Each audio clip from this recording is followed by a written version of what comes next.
આજે હું તમને એસબીઆઈ બેંકની જન સુરક્ષા અભિયાન અંતર્ગત 4 મહત્વની યોજના વિશે માહિતી આપીશ.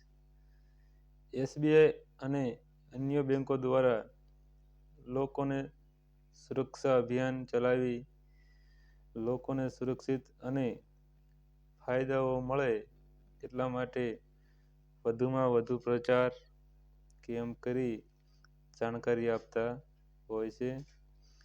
એમાં જોવા જઈએ તો આ અભિયાનમાં PMJDY એટલે પ્રધાનમંત્રી જનધન યોજના, APY અટલ પેન્શન યોજના, પ્રધાનમંત્રી સુરક્ષા વીમા યોજના અને પ્રધાનમંત્રી જીવન જ્યોતિ વીમા યોજના, આ 4 યોજના વિશે આજે તમને હું વિસ્તૃત માહિતી આપીશ.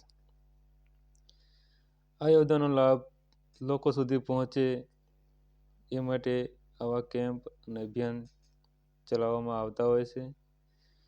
તો પહેલી યોજના છે PMJDY પ્રધાનમંત્રી જનધન યોજના. આ યોજનામાં તમને બેંકમાં ઝીરો બેલેન્સ એટલે કે વગર પૈસાથી બેંકમાં ખાતું ખોલી આપવામાં આવે છે. તમારી પાસે એક પણ રૂપિયો ન હોય તો પણ બેંકમાં તમે ખાતું ખોલાવી શકો છો, જે સરકારની ખૂબ જ સારી યોજના કહેવાય. એમાં ડોક્યુમેન્ટમાં જોવા જઈએ તો ફક્ત તમારું આધાર કાર્ડ અથવા કોઈ પણ ફોટો ID કાર્ડ અને એક પાસપોર્ટ સાઇઝનો ફોટો ફોર્મ તમને બેંકમાંથી આપશે. આ 2 વસ્તુ લઈને એક આધાર કાર્ડ અને એક ફોટો લઈ અને બેંકમાં તમારે જવાનું છે અને કહેવાનું છે મને જનધન ખાતું ખોલી આપો. આમ ફક્ત ઉપરની 2 વસ્તુ લઈ અને ખાતું ખોલાવી શકો છો. આ જનધન બેંક ખાતાના ફાયદા જોવા જઈએ તો મિનિમમ બેલેન્સની ઝંઝટ નહીં રહે તમારે, જેથી તમારે બેંકમાં પૈસા રાખવા પડશે, રોકાણ થશે એ પ્રશ્ન નહીં રહે. બીજી બેંકમાં પ્રાઇવેટ બેંકમાં આપણે જોવા જઈએ તો તમારે 2000, 3000, 5000, 10,000 જેવી બેંક અને જેવા બેંકના નિયમો એ મુજબ તમારે રકમ ફરજિયાત જમા રાખવી પડતી હોય છે. જ્યારે આ જનધન એકાઉન્ટમાં તમારે ઝીરો પૈસા હોય છે તો પણ ચાલતું હોય છે. આમ આવી સરકારની યોજના વાળા બેંક ખાતા તમારી ખોલાવી અને તમારી સબસિડી અથવા અન્ય લાભો લેવામાં ખૂબ જ ઉપયોગી થાય છે. ગામડાના સામાન્ય અને ગરીબ લોકો માટે આ ખૂબ જ ઉપયોગી યોજના છે. એમાં તમને એક વાત કહેવા જોઈએ તો કઈ યોજના ક્યારે કામ આવે એનું કોઈ નક્કી હોતું નથી. એટલા માટે આ ખૂબ જ ઉપયોગી યોજના છે. તમને એક ઉદાહરણ આપું તો ખાસ કરીને તમારા ઘરમાં જેટલી મહિલા સ્ત્રીઓ છે એમના જનધન ખાતું ખોલાવવું જોઈએ. એક તમને ઉદાહરણ આપું તો કોરોનાના સમયમાં તમને યાદ હશે કે કોરોનાનો સમય હતો, કોઈ ધંધા રોજગારી બધું બંધ હતું, ઘરમાં જ રહેતા હતા, આવક બંધ થઈ ગઈ હતી. આવી પરિસ્થિતિમાં સરકાર દ્વારા મહિલા જનધન ખાતામાં પૈસા નાખવામાં આવ્યા હતા. 2 કે 3 વખત પૈસા નાખવામાં આવ્યા હતા. આ સમયે આપણને યાદ આવે કે આપણા ઘરમાં રહેલી મહિલાનું જો જનધન ખાતું ખોલાવ્યું હોત તો આપણને ઉપયોગી થાત. એટલે એ સમયે ઘણા લોકોને પસ્તાવાનો વારો આવ્યો હતો કે પોતાની આળસને કારણે અથવા અન્યને કારણે ખાતું આપણે ખોલાવ્યું ન હતું. જોવામાં સામાન્ય લાગતી યોજના પણ ક્યારેક ખૂબ જ ઉપયોગી બનતી હોય છે. આમ સરકારની આવી યોજનાનો લાભ લેવો જોઈએ એવું મારું માનવું છે. અથવા જેમના બેંકમાં ખાતું નથી તેમને આપણે સલાહ આપવી જોઈએ કે ભાઈ બેંકમાં જઈ અને જનધન ખાતું ખોલાવી આવો. બીજી યોજના જોવા જઈએ અટલ પેન્શન યોજના. આ યોજનામાં આપણે કરેલી બચત મહિને બચત કરતા હોય તો માસિક બચત આપણા મૃત્યુ બાદ આપણા વારસને ખૂબ જ ઉપયોગી થતી હોય છે. જ્યારે તેમના બાળકો અને ફેમિલીને આવી યોજનાનો ખરેખર લાભ મળતો હોય છે. જેમાં જોવા જઈએ તો આપણે 18થી 40ની ઉંમર હોય ત્યારે આવી યોજનાનો લાભ લેવાનો હોય છે. એમાં આપણે માસિક, ત્રિમાસિક, 6 માસિક અને વાર્ષિક પ્રીમિયમ રાખી અને આપણે બચત કરી શકાય છે. સાદી ભાષામાં આપણે આવા હપ્તા રાખી અને આપણે બચત કરવી જોઈએ.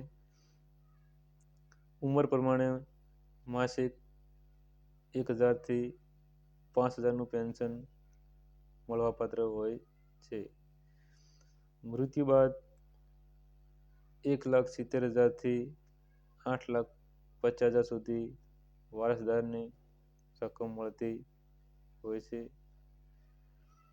આમ વધુ માહિતી માટે આપની નજીકની બેંકમાં જઈ અને આ અટલ પેન્શન યોજના વિશે માહિતી મેળવી અને યોગ્ય લાગે તો આ યોજનાનો લાભ લેવો જોઈએ. ત્રીજી યોજના છે પ્રધાનમંત્રી સુરક્ષા વીમા યોજના. આ યોજનામાં વાર્ષિક પ્રીમિયમ ફક્ત એટલે કે 1 વર્ષનું ફક્ત ₹20માં 2 લાખ રૂપિયાનો દુર્ઘટના વીમો મળે છે. બેંકમાં ખાતું ધરાવતા તમામ કે જેમની ઉંમર 17થી 70 વર્ષની હોય અને તે બેંકમાં ખાતું હોય તે આ યોજનાનો લાભ ચાલુ કરાવી શકે છે. વીમામાં અકસ્માત દુર્ઘટના કે અન્ય દુર્ઘટનામાં પ્રેરિત સ્થાયી કાયમી વિકલાંગતાનો પણ સમાવેશ થયો છે. આપણને કોઈ એક્સિડન્ટ થાય અને એક હાથ કે કોઈ પગ કાયમ માટે કપાઈ જાય અથવા કોઈ કામ ના કરે એવા પણ સમયમાં પણ આ વીમો પણ કામમાં આવતો હોય છે. આમ ફક્ત મામૂલી ₹20 ભરી અને આ વીમો અવશ્ય ચાલુ કરવો જોઈએ. ખાલી વર્ષના ફક્ત ₹20 એટલે કોઈ ના કહેવાય. એટલે આ ખૂબ જ ઉપયોગી યોજના હોવાથી આજે જ બેંકમાં જઈ અને આ યોજના ચાલુ કરાવવા વિનંતી છે. બીજી એક યોજના છે પ્રધાનમંત્રી જીવન જ્યોતિ વીમા યોજના. આ યોજનામાં વાર્ષિક પ્રીમિયમ ફક્ત ₹436માં 2 લાખ રૂપિયાનો જીવન વીમો મળે છે. તમામ બેંકમાં ખાતું ધરાવતા કે જેમની ઉંમર 17થી 50 વર્ષની હોય તે આ યોજનાનો લાભ લઈ શકે છે. યોજના ચાલુ કરી શકે છે. જ્યારે આપણું મૃત્યુ થાય, હયાત ન હોય ત્યારે મૃત્યુ બાદ આપણા પરિવારને આ વીમાની રકમ મળતી હોય છે. આમ આ પણ ખૂબ જ ઉપયોગી યોજના છે. ભગવાન ઈશ્વરને પ્રાર્થના કરીએ કે કોઈને કાંઈ ન થાય, પરંતુ મરણ એ કોઈના હાથમાં નથી. એ ક્યારે આવે છે એ કોઈને પણ ખબર નથી. કોઈને કાલે શું થવાનું છે, 1 કલાક પછી શું થવાનું છે એ કોઈને પણ ખબર નથી. એવું માની અને અત્યારથી જ આપણે આપણા પરિવારની સુરક્ષા કરવી જોઈએ. અગાઉ કીધું એમ કે કઈ યોજના ક્યારે કામ આવે છે એ સમજ આપણને બતાવે છે. એવી રીતે વર્ષના સામાન્ય રકમ આપણા પરિવાર માટે બચત કરી વીમો લઈ અને પરિવારની ચિંતા કરવી જોઈએ. અચાનક આવી મૃત્યુ અને મરણની ઘટના કોઈ કારણસર બને તો આવી યોજનાનો લાભ લીધેલો હશે તો તમારા પરિવાર બાળકોને ખૂબ જ ઉપયોગી થશે. આમ સરકારની નાની પણ સમય જતાં ખૂબ જ ઉપયોગી થતી તમામ યોજનાઓની જાણકારી મેળવવી જોઈએ અને લાભ મેળવવા જોઈએ. ક્યારેક આળસના કારણે અને માહિતીના અભાવને કારણે આવી યોજનાનો લાભ ગામડાના સામાન્ય લોકો મેળવી શકતા નથી. માટે આજે જ વધુ માહિતી માટે નજીકની બેંકમાં જઈ અને મેં તમને જણાવ્યા મુજબ આ 4 યોજના વિશે આપને યોગ્ય લાગે એ યોજનાનો લાભ આજે જ લઈ લો. જો તમને આ માહિતી ગમે તો વિડીયોને શેર કરો, સબસ્ક્રાઈબ કરો અને તમારા બીજા ગ્રુપમાં મોકલો. આભાર.